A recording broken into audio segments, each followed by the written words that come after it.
Hey guys, it's Kinch here, and I'm going to be explaining the new FNCS rules for Season 19. Because today, Epic released the new rules along with a little blog post with the announcement, and basically a whole load of people seem to be a little bit confused. They don't want to read like page and page of rules, so I've created some diagrams here and I'm going to talk you through them, so hopefully you understand the new format for Season 19 duos. So firstly, we'll start with the qualifiers. On this slide, you will see that there are two qualifiers. They start next Thursday the 17th of February. The first qualifier is on Thursday and Friday, and the second qualifier is on Saturday, Sunday. Each qualifier is made out of 3 rounds. Round 1 is on the first day of the qualifier, and rounds 2 and 3 are on the second day. So in the first qualifier on the Thursday we have round 1, and on the Friday we have rounds 2 and 3. Likewise with Saturday, Sunday. Now the first round is open to anybody in the Champions League in Arena, which is the same as all the previous seasons of FNCS, so no changes there, just need to reach Champions League. The round lasts 3 hours and is a maximum of 10 games, so very standard tournament format. If you've been playing Cash Cups and so on, it's all the same.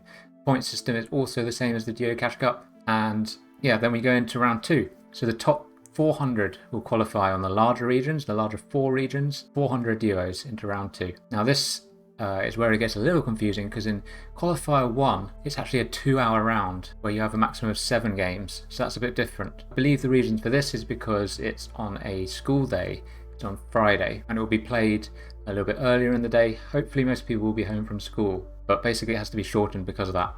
But on the second qualifier it will be the normal 3 hours, 10 games, 3 hours on the Sunday. This is for round 2 of the second qualifier. And then to get into round 3, you need to be in the top 50 duos. So we go into custom lobbies in round 3, so that's otherwise known as the qualifier final. There'll be 6 games every 30 minutes, very standard finals format. So that's the qualifiers, which last 4 days. The exact times you can check in-game or on somewhere else like Fortnite Tracker. You can see localized times for all that, so I suggest you go in and do that.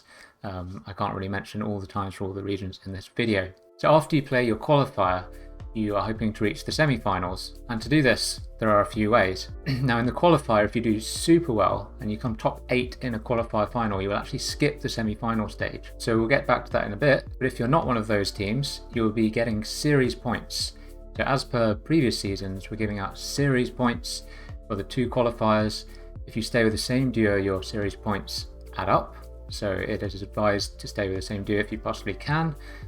You'll see all the breakdown of the series points here on the screen. Anything from 600 points for 9th place down to 25 points for 410th. So after the 2 qualifiers, you add up your series points, and top 72 duos can play in what's called the semi-finals. And which semi-final you will play in depends on exactly where you placed in the series points, because only the top 50 duos will be in the first session of the semi-final. If you placed 51st to 61st in series points, you'll have to wait for the second session, and if you were 62nd to 72nd, you'll have to wait till the third session. So there is a slight advantage for the top 50 duos. Now in the semi-finals themselves, if you look at the yellow boxes on this slide, these are the semi-finals again. As you can see, we have the top 50 feeding into session 1 and so on, just as I explained. Now what happens in the semi-finals is that there are 5 games. So the 50 duos play 5 custom games, and the game winner of every single game goes into the grand final. And then at the end of the session, you add up points like you would in a normal Fortnite tournament, and the top 6 duos in that session will also proceed to the grand final. So from that one session, 11 teams will go through, the 5 game winners and the 6 next best teams.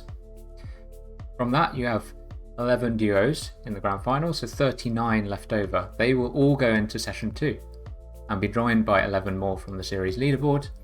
They will play an identical session to session 1, where the 5 game winners go through to grand finals and the top 6 left over also proceed.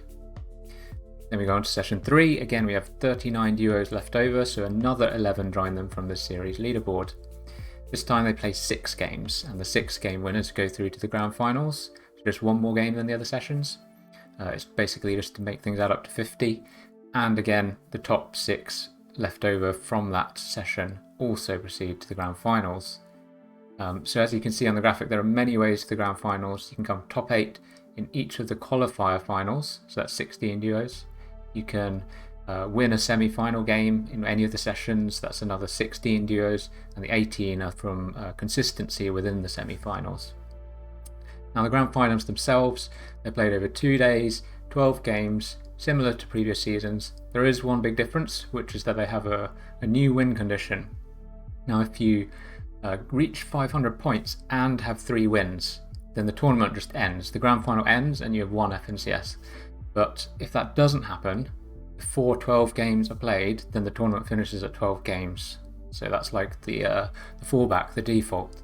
And at that point, it will just be the team with the most points after 12 games wins the tournament, just like previous seasons. So yeah, that's basically the format. I'll put links in the description to these diagrams, which I tweeted out, and also to the official rules and the official blog post if you want to research more. Otherwise, just let me know what you think of the format. I think it's quite interesting. We've got the new semi-final formats, which rewards wins and consistency. So before, we've seen them trying to tweak around with these things, and I think they've found quite a nice balance now. I'd say the one downside of this format is that the qualifiers are very squashed together and very short. I heard rumours maybe it's something to do with they just couldn't really fit it in with the whole Christmas break beforehand, like trying to sort out the meta of this season, all these sorts of things. So they didn't really have a lot of time to run the qualifiers in, so that's why it's so squashed together. But that's the way it is. That's what you guys are going to have to play. Hope you have fun playing it. Hope you found this video useful. So thanks for watching. I'll see you next time.